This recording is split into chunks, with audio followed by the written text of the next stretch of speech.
Alrighty, let's get started. Let's just make sure you could hear me. Yep, seems to be fine. It is indeed recording. Cool. So let's get started. Hi everyone, my name's Amrit. Welcome back to this Learning Python from Scratch Python webinar series. If you haven't seen any previous webinars already, they are up on YouTube, so feel free to go to our SB Components YouTube channel and check them out. This is the 13th webinar that we are doing, and we have done the majority of procedural programming in Python already. Now we're just trying to apply what we've learned to real-life applications and real-life problems, and just increase understanding of computer science in general while practicing Python.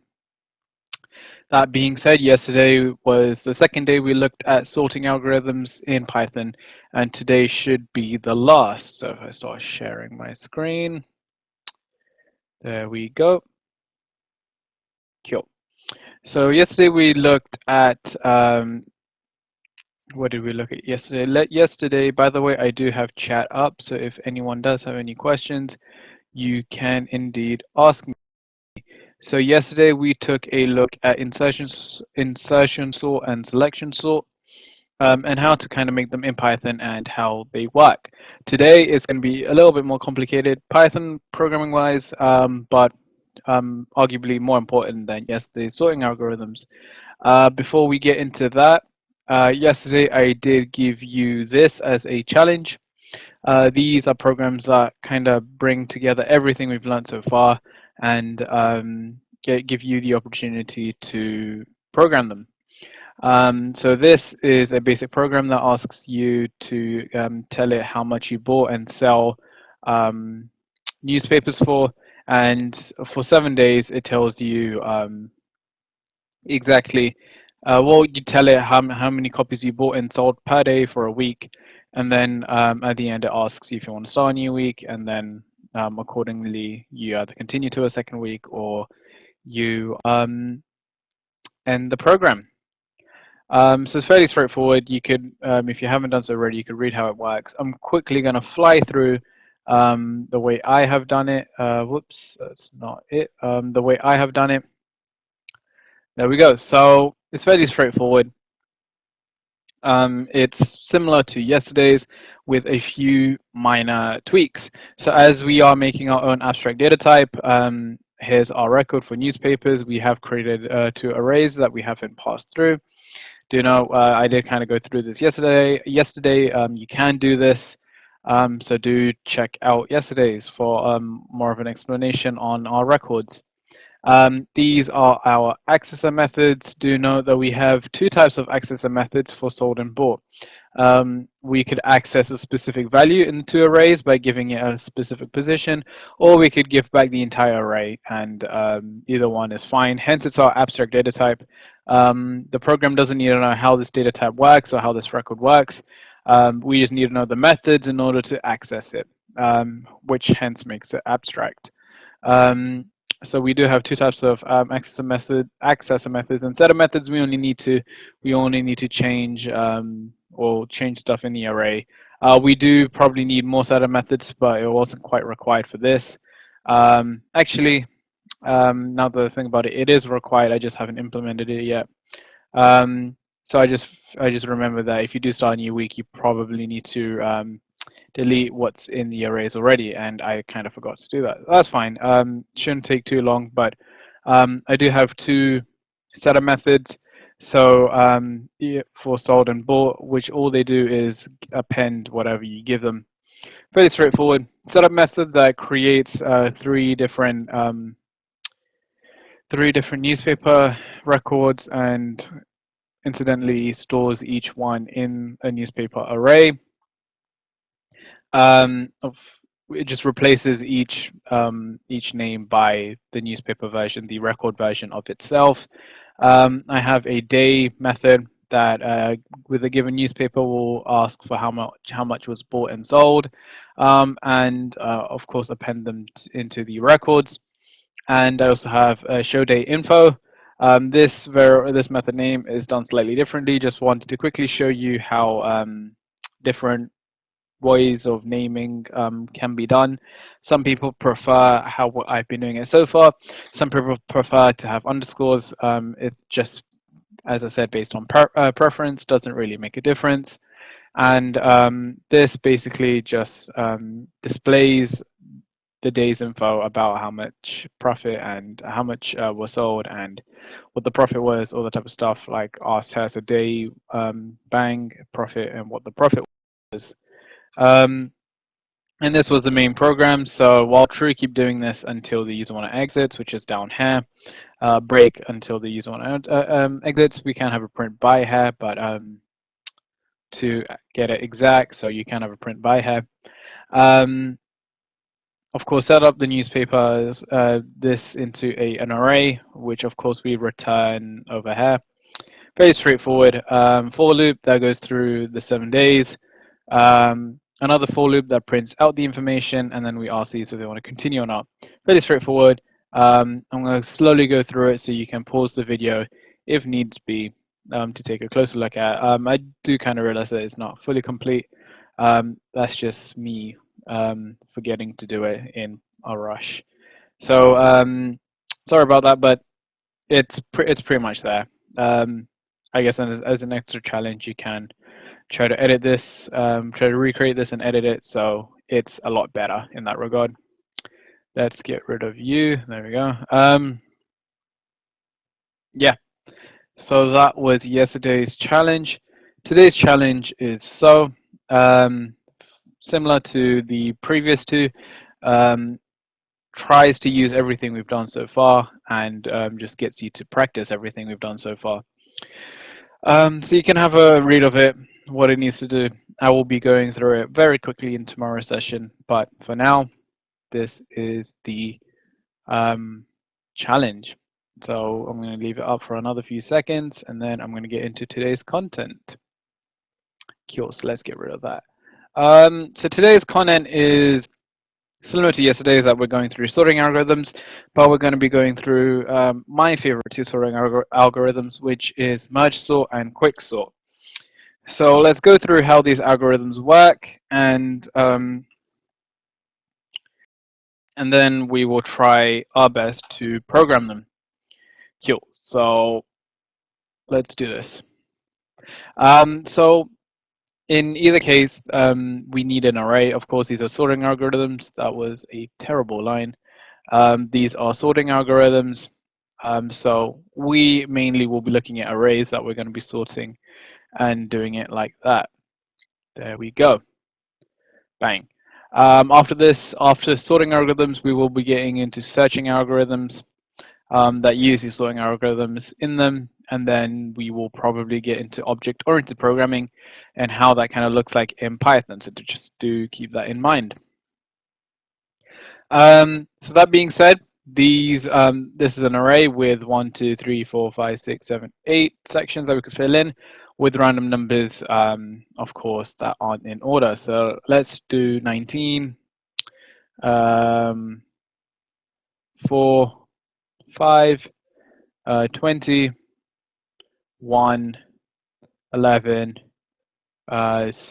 6, and 3. Let's say this is our array, and we need to apply the two sorting algorithms we're going to learn today. So the first one we're going to learn is quicksort.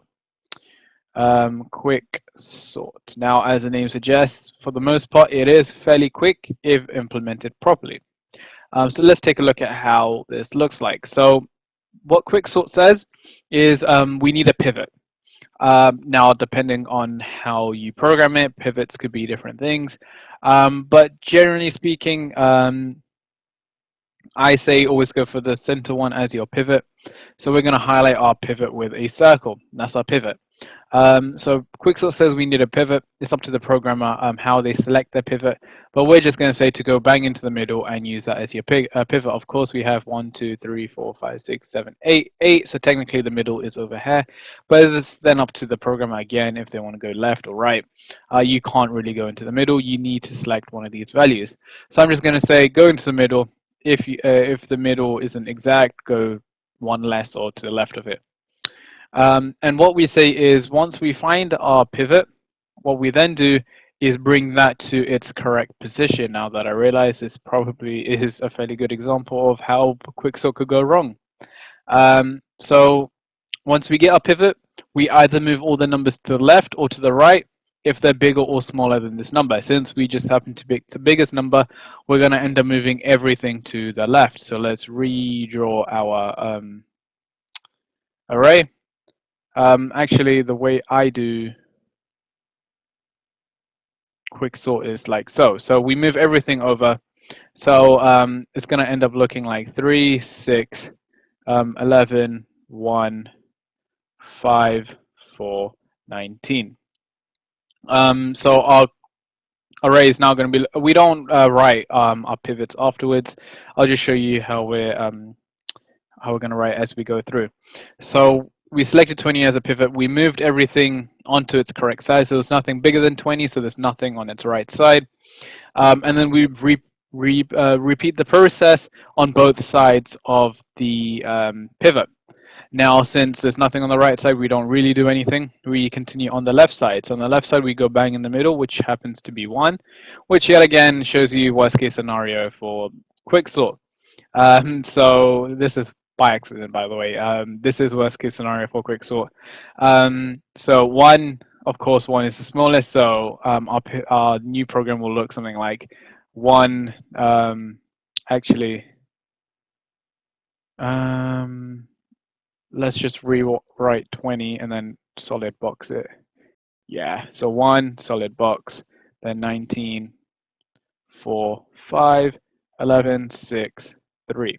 Notice that when we do move everything to the other side, we don't change the order. It's in the exact order it's in, just move to one side or the other, because computers can't really do multiple things at once. They do it step by step, one thing at a time. So we just move everything over in the order it's already in. So now 1 we box up because it has remained as a pivot, and we repeat again. So bang in the middle is head. Let's go to the left. So 5. This should be a fairly good example now. We move everything small to the left, everything bigger to the right. So smaller would be 4, 3, 6. No, sorry, 4, undo. 4, 3, 5, 6. No, 4, 3, 5, 19. 19 is the next biggest thing. 19, 11, 6, and we box up 5. Now this is a good example of how Quicksort works. Now both sides we do the pivots. So we now use 4 as a pivot and 11 as a pivot and do the exact same thing. So it then becomes 3, 4. 4 gets boxed up. We ignore this in the middle. So this then becomes 11 boxed up. No, wait, not, sorry. We have a 6 for some reason. There we go. 6, 11 boxed up, 19. Now, since we have individual numbers, the way we're going to program it is that we still treat them as pivots. So we use all these as pivots. And then this then becomes 3 boxed up, 6 boxed up. Boxed up just basically means we've used it. 19 boxed up. And now we draw, when we do Quicksort by hand, we kind of just draw arrows showing that now all the numbers are kind of sorted.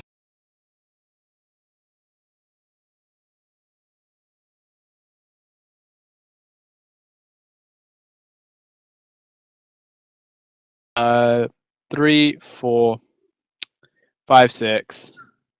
11, 19, 20, 11, 19, 20. So this wasn't the best example of Quicksort because every number we happen to pick just happened to be on one extreme. And that is worst case scenario, which is highly unlikely for Quicksort, but it is worst case scenario that the time it takes for it to happen is n numbers. So if you just so happen to hit the smallest or the biggest every single time you try to pick the middle or whatever your pivot algorithm is, if you happen to hit the extreme every single time, then Quicksort does become kind of slow. Otherwise, Quicksort is a divide and conquer algorithm, which basically splits up the problem into 2 halves every single time. Let's try one more example of Quicksort, and hopefully we don't run into that problem. So let's go back to the pen, and let's choose a random set of numbers. So let's pick 2. Let's make our array 2, 2, 9, 4, 8, 11, 1, 4, and let's add, we already have a 4, so let's change this to 5 and 6. 1, 2, 3, 4, 5, 6, 7, 8. Let's add 2 more to make it 10. And let's add, we don't have a, let's add 10 and 1, 2, 3, 3. Cool. Let's apply quicksort to this. First things first, we go bang into the middle. Since we have 10, it's going to be between 5 and 6, and then let's just go to the left. So 11. 11 is our pivot. Not the best pivot because there's only one thing bigger. Ideally, you want to make it half and half. But at least we're not picking 1, which is the smallest. Just for the sake of an example, I'm going to rub out these 2 and swap them around. So we have 11 and 8. So we pick 8 as our pivot. We rewrite everything smaller to the left, bigger to the right. So 2, 4, 1, 5, 6, 8, which is our pivot. 8, 9, 11, and 10. I forgot to add a 3. Wonderful. So let's kind of quickly rub this out. I forgot that there's a 3 in this. So we have 1, 5, 6, 3, 8, which is now set. 8 is definitely in its correct position. Of course, if we have another 8, it's up to the program. If you want it to stay on the left, stay on the right. Doesn't really matter. And then we have 9, 11, and 10 on this side. So now, since we know 8's in the right position, it's locked, and we sort out everything to its left and right. So 1, 2, 3, 4, 5, 6 elements on the left, so it's 3. We're going to take 1, which isn't the best option here, but oh well. And 11, pretty straightforward there, and then we apply our algorithm. So 1 is, of course, right at the beginning, so now that's set in stone. 2, 4, 5, 6, 3. 11 is the biggest, so it's going to be 9, 10, 11. Even though as humans we know this is sorted, this side is sorted, computer's still going to go on and check. So our new pivots are going to be 1, 2, 3, 4, 5. So new pivot is going to be 5 over here and 9 over here. We continue on, so everything's more to the left, bigger to the right. So 2, 4, 3, 5, and 6. 5 is now set in stone. 5 is correct. 9 is correct, so it's set in stone. And 10. 10 becomes a new pivot here. 4 becomes a pivot here. 6 becomes a pivot here. So as you can see, ideally, in the most ideal situation, you're doing a lot of checks all at once, theoretically. So 4 is our new pivot. So it's going to be 2, 3, 4. Bang. 2 is going to be a new pivot. 6 we know is correct, so set in stone. 10 is set in stone. We check 2. Let's go down a bit. There we go. So where were we? Yeah, so 2 is now set in stone. 3 becomes our pivot, and then 3 gets set in stone. Let's scroll down a little bit more. That's pretty much all we need. And then, like before, we draw arrows to indicate that it's done, and this is our sorted array. 4, 5, 6, 8, 9, 10, and 11. I'm just going to write the array to the side here. So we have 1, 2, 3, 4, 5, 6. I'm going to continue down here. 6, 8, 9, 10, 11. So that's a sorted array. That's 11, not 4. That's a sorted array. and hopefully it kind of makes sense how Quicksort works. So Quicksort, essential idea is you have a pivot, and you move according to the pivot everything bigger and smaller to it to the left or right, and you apply the same algorithm. You pick another pivot on both sides and keep going until everything has been a pivot and you know everything is in its right location. It can be optimized a little bit just to say if you have one number left, you don't need to make sure it's a pivot or anything. It can be optimized like that, but for now, just for simplicity, when we program it later, we're just going to keep it simple that it needs to be a pivot in order to work every single time. And yes, that is Quicksort. Now, merge sort takes a similar, so that's Quicksort. Merge sort is similar. It's also divide and conquer algorithm, but merge sort is slightly more difficult to program, but it makes a little bit more sense in terms of how it works. So let's hopefully create an a array that works for this. So let's say 8 for 10, 11, 1, 2, 3, 4. Let's make this 5. 8, 4, 10, 5. 3, 1, 7, 6, and 6, 7, 1, 2. 2 isn't done, so 2. Let's say that's our array, and now let's break down how merge sort works. So merge sort, what it says is we have an array, let's break it down into 2 smaller arrays to deal with. Okay, cool, fair enough. And how we break it down into 2 separate arrays is break it down bang in the middle.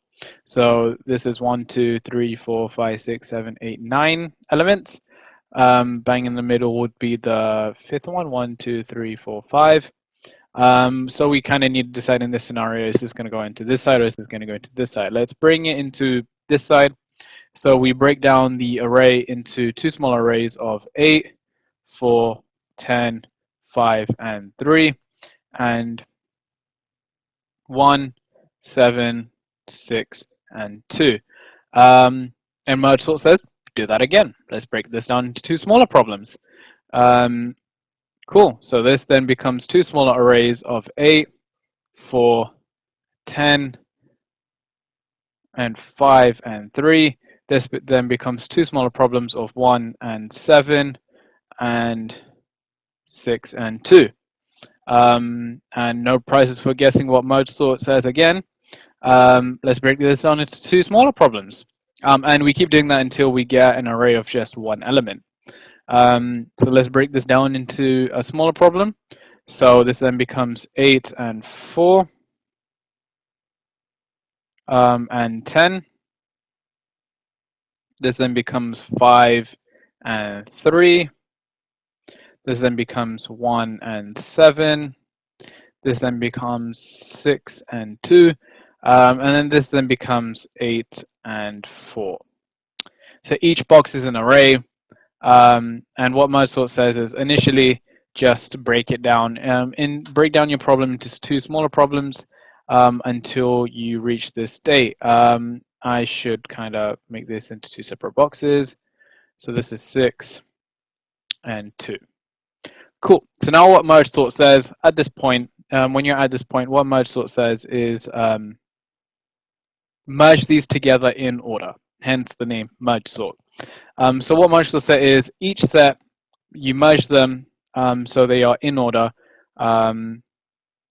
when you merge them. So this 10 is with these 2. So you compare this 10 once you've compared these 2. So first you put these 2 in order. So this then becomes 4 and 8. You put these 2 in order. So this then becomes 5 and 3 and 5. Let's rub that out so it's a little bit clearer. This then becomes 3 and 5. This then becomes 1 and 7. 1 and 7. This then becomes 2 and 6. So essentially, you look at them and you make a new array, putting it in order into which it from smallest to biggest. Now we're going to pause for a second and complete this because we can't forget about this 10. So you look at this, you look at the front of each array and you see which one is smaller. Well, this 4 is smaller, so in our new array 4 is going to be first, then you move over 1, 8 is smaller, 8 is going to be next, and then 10 is smaller, and then 10 is going to go next, and then you're done. Now at this point we have 4 sets of arrays. We have this one, 1, 2, 3, and 4, and now you merge them into a sorted bigger array. So we look at the front of each one, which is smaller. This 3 is smaller, so this is gonna have 5 slots. So 1, 2, 3, 4. 1, 2, 3, 4, 5. Cool. So you look at each one, you look at which one's smaller. That 3 is smaller, so you put a 3 in first, and then you move this along to the next point. Then you look at which one is smaller here. Well, the 4 is smaller, so we put that in. Now you're looking at, now you move this pointer along. Now you look at which one's smaller. Well, the 5 is smaller. Now at this point, this array is done, so you can optimize it so it just goes ahead and puts out the rest of the array. So now you 100% know this array is sorted. You have to do the same for this array. So this is only going to have 4 slots. You have a pointer into the beginning of both arrays. You look at which one's smaller. 1 is smaller, so you slap a 1 there. You move this pointer across. Now you look at which one's smaller. Well, the 2 is smaller. You move this pointer across.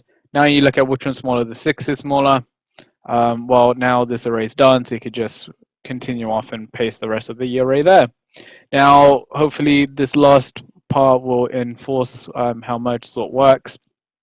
Now we recreate an array of the original length, which is going to be 5 plus 4, which is 9.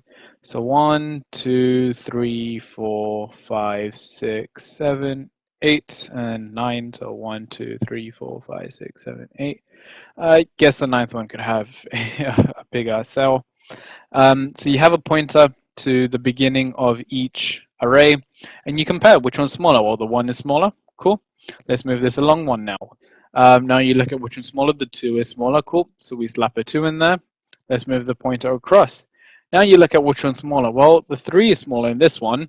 So you slap in a 3, move this pointer across. The 4 is smaller. Put the 4 there, move the pointer across. The 5 is smaller. Write the 5 there, move the pointer across. The 6 is smaller. Cool. Move the pointer across. The 7 is smaller. Now you're done here, so you could just paste the rest of this array. And that's how we have a sorted array by merge sort. So you break down the problem until it's the most simple problem of just comparing two things, seeing which one is smaller, and then merging each time until you get the original size array of it being sorted. So you essentially just look at the beginning of each one and just create a new array, making it like so. Now, I have made Quicksort is my favorite sorting algorithm to go through. It's fairly straightforward, for me at least, to program. I haven't quite programmed merge sort before, so this will be new to me too. So let's start off by looking at how we would program Quicksort in Python. So let's bring Python back up. Let's move this to the side. Cool. Let's move this out the way. Cool. So this is going to be our Quicksort algorithm. So we're just going to call a method Quicksort. Quicksort method should not really start with a capital. Quicksort. And in order for this to work, we need to give an array to actually sort, and that should be it. So Quicksort, if you remember, let's take a look back at it again. If you remember, Quicksort is just, for me at least, go to the middle, get it as a pivot, get everything smaller to it to the left, bigger to it to the right, and sort that using the same method. Should be fairly straightforward. Let's minimize this, and this should pop up back up. Cool. So since I programmed this a fair few times, I know right off the bat we're going to say if A if A is empty, if A is empty, just return A. Straight off the bat, reason for this is I'll explain in a second, but because I programmed Quicksort a lot, I'll explain this in a second, but we kind of need that. Otherwise, if A isn't empty, what we're going to do is the position of our pivot, or let's call it P for pivot, is going to be equal to the int of the length of A divided by 2. Now this is a really simple method because of course dividing by 2 can give us a 0.5 or a decimal, and just converting it to an int immediately just chops off that 0.5. So it's essentially rounding down always. So this is a very useful way of just chopping it off and rounding down every single time. Hence I always go for the one on the left. So this will always give us a whole number. And it's basically going to be how long the array is divided by 2, so we're going to go bang into the middle. Yeah, and now what we're going to do is we're going to create new arrays called B and C. We create new arrays called B and C, and what we're going to do is we're going to keep adding to B and C if a value is bigger or smaller than whatever our value is.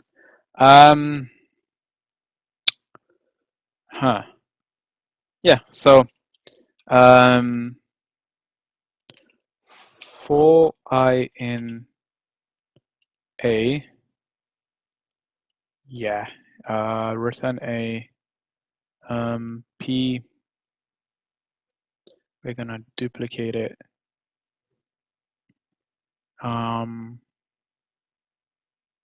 Actually, no, we're gonna do it in range, len A.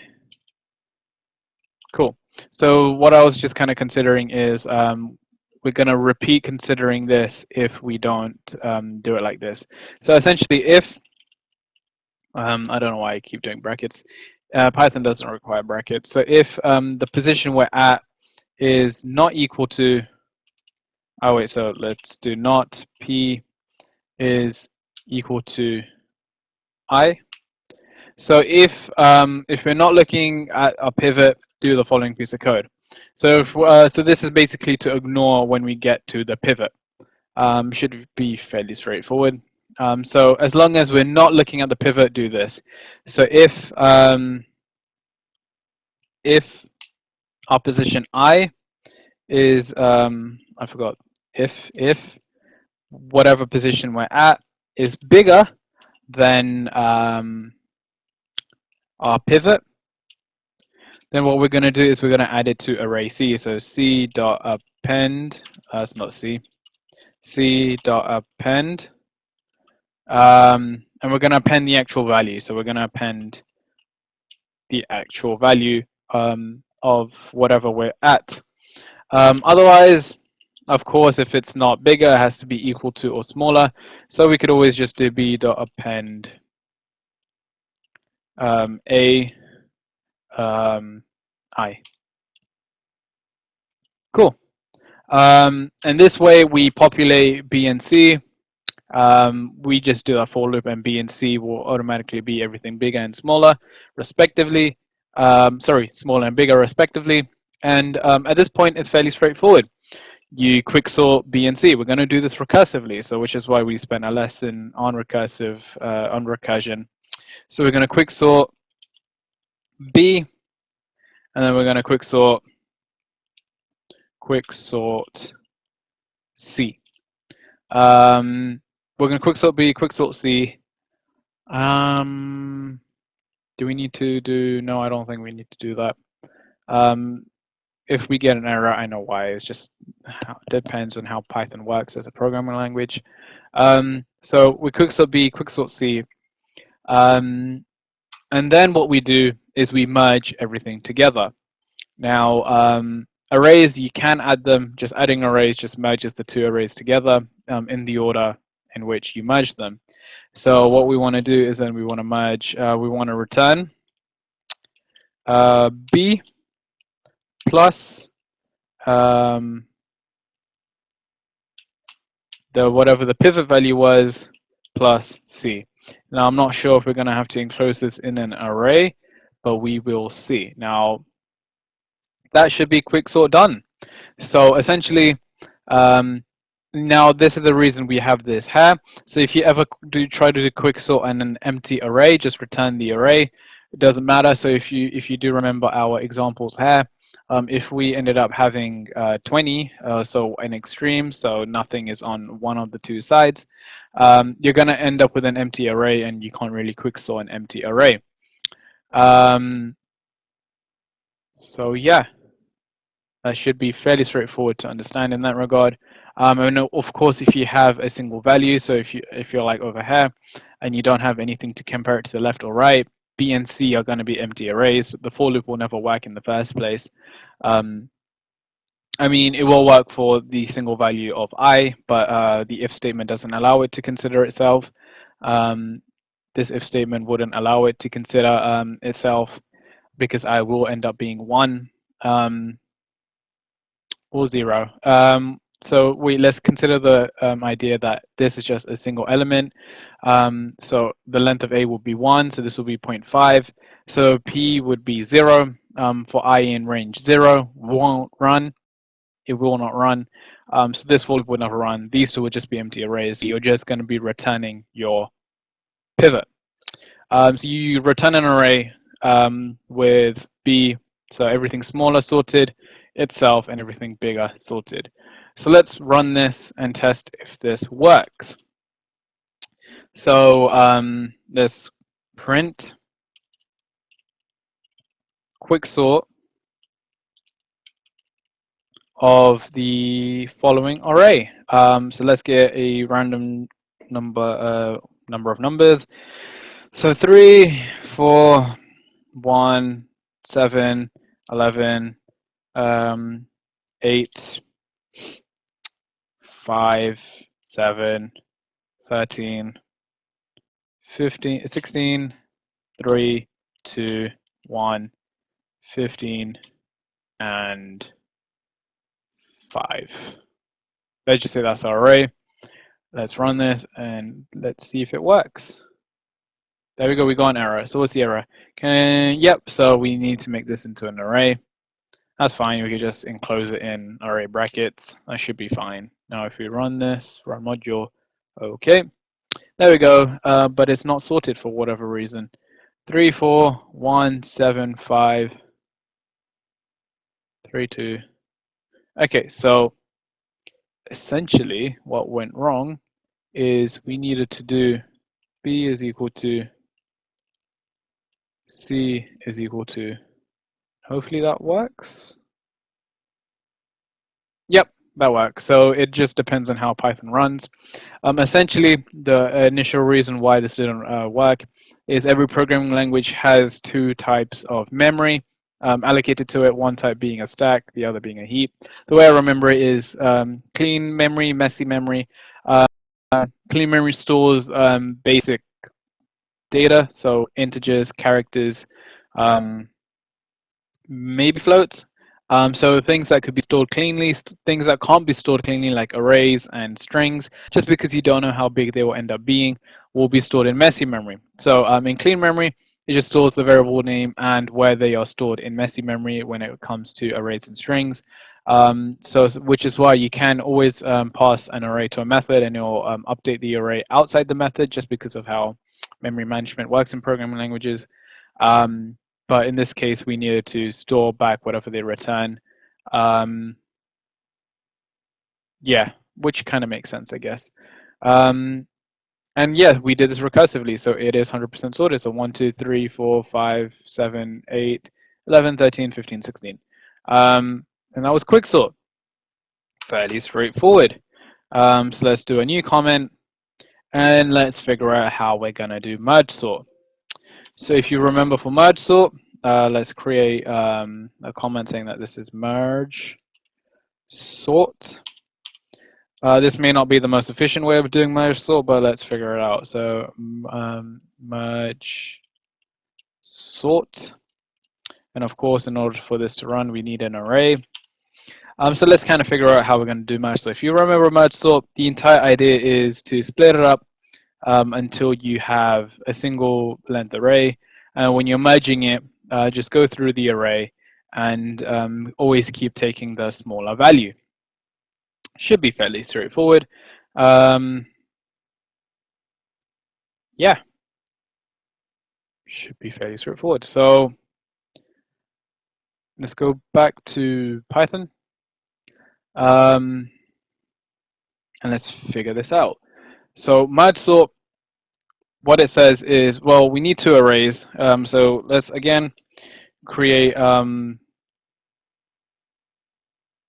array B, which is equal to A from the 0th position to len of A divided by 2, and then an int.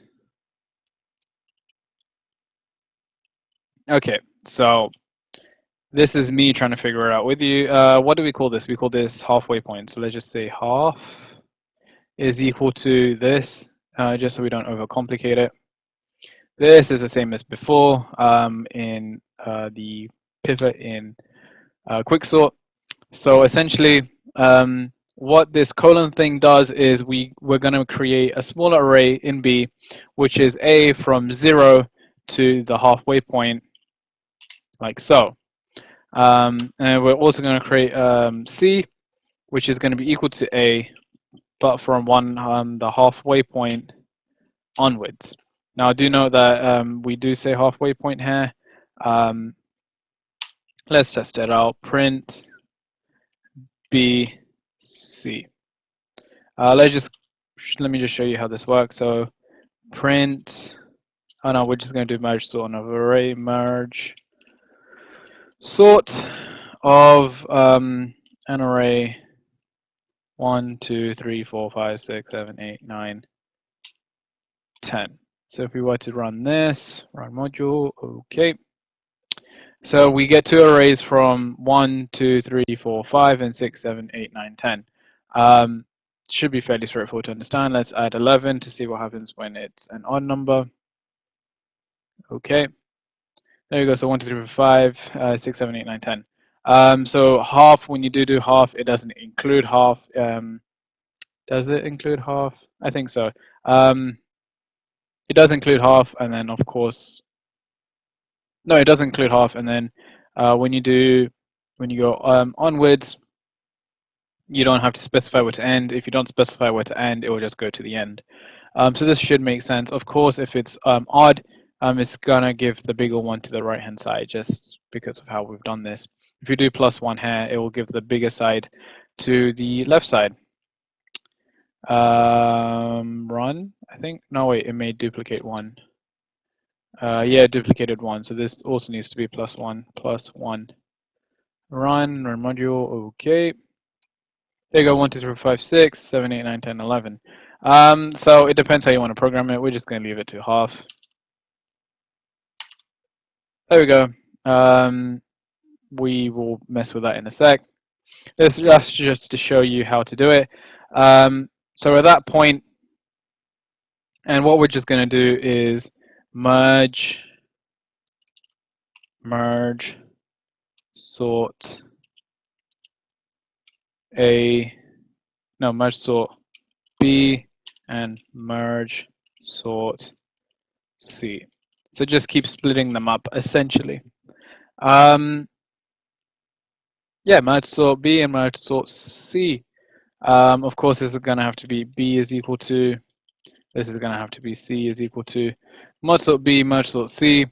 And at the beginning over here, we're going to have to say if the array we're trying to merge sort, actually, if the length of A that we're trying to merge sort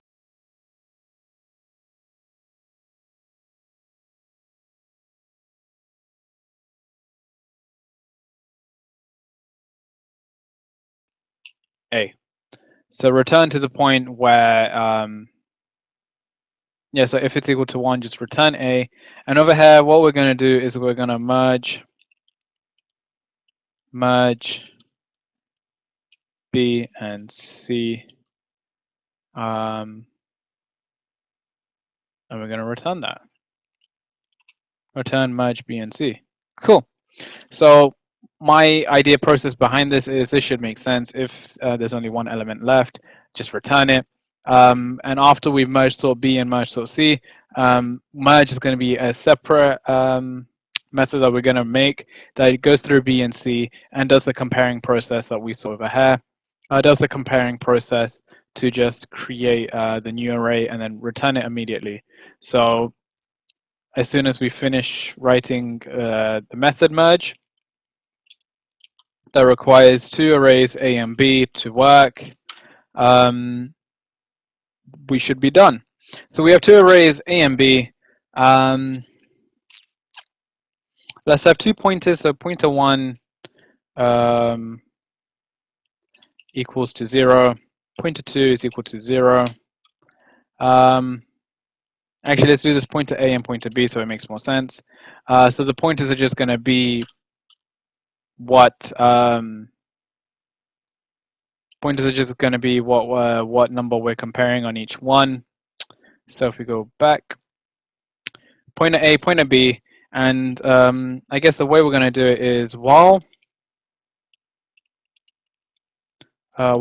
pointer A is not, so I'm going to do brackets here just so it doesn't get confusing. So while pointer A is not equal to the length of A minus 1, length of A minus 1, because we're starting from 0. If A is 5 digits long, it's going to be 0, 1, 2, 3, 4. We don't want to get to 5. So while it's not, no, we want length of A. While it's not length of A, or same thing but B, we need an extra thing here. Let's copy this. So instead of B here, B. So as long as one of the pointers don't get to the end, we want to do the following piece of code. And what we're going to do is if A at pointer A is bigger than, no, is less than B at pointer B. So if the A value we're looking at in the two arrays is smaller, actually we should have created a new array here. So C is going to be our final array. What we're going to say is C.append the value of A PA, so the point of A we're at, and we're going to add 1 to the pointer, so plus equals 1. So move that pointer along by 1. Else, so if A isn't smaller, we're just going to, so if in this scenario, if they're the same, or B is smaller, actually we'll do, if they're the same, we prioritize A. Else, that means B is smaller, so C.append the value of B we're currently on, PB, and we're going to return PB plus equals 1. These need to be capital, C, C. And at this point, while when we hit the end of one of the two arrays, over here, we're going to say if, so if, so now we need to see which pointer we hit first. So if pointer A is equal to the length of A, so if we hit pointer A first, we're going to paste the rest of B into the array so we don't have to go over it. So this just make it slightly more efficient. So we're going to say C plus equals B, and we're going to say from pointer B onwards. Else, obviously it means that we reach the end of pointer B. So C is going to be plus equals A from pointer A onwards. And that should be it. And then we return C. So merge is a little bit more complicated than the actual merge sort, but this should be it. So keep splitting it up, and each time you merge sort, and then you merge the two when they have been sorted. Of course, if it's only 1 digit long, you return A. So at one point you're going to have B, which is just one length long, C, which is just one character, and you're going to merge that, which hopefully this works in that case. So let's give it the exact same array here. Bada bing, bada boom. And let's print this out. Print all of this. And hopefully this runs without any errors. But knowing computer science, that is highly unlikely. So we got an error called list index out of range. This basically means that what we're trying to access is bigger than what's actually in the array, which is a fair point because, wait, if is less range, which one is out of range? Line 44, list index out of range. Okay, so it hasn't told us which one is bigger or out of range, which is strange. That shouldn't be the case, because if it is out of range, the while loop should not be printing. So let's kind of figure this out.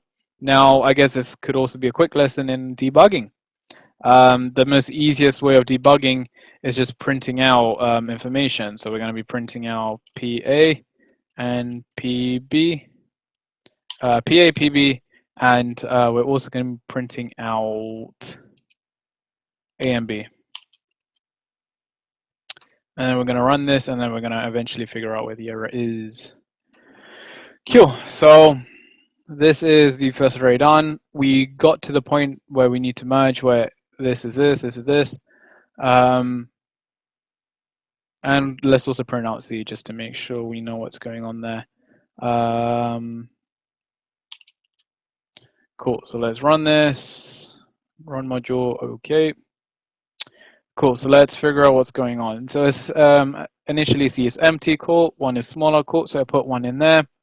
But this doesn't seem to work. Len of B, PB, PB is 1. As we can see, PB is 1, so it's PA, PB, A, B, C. So PA obviously stands for pointer. So this is fine. We haven't reached the length of A yet, but this is not fine. So the question is, why has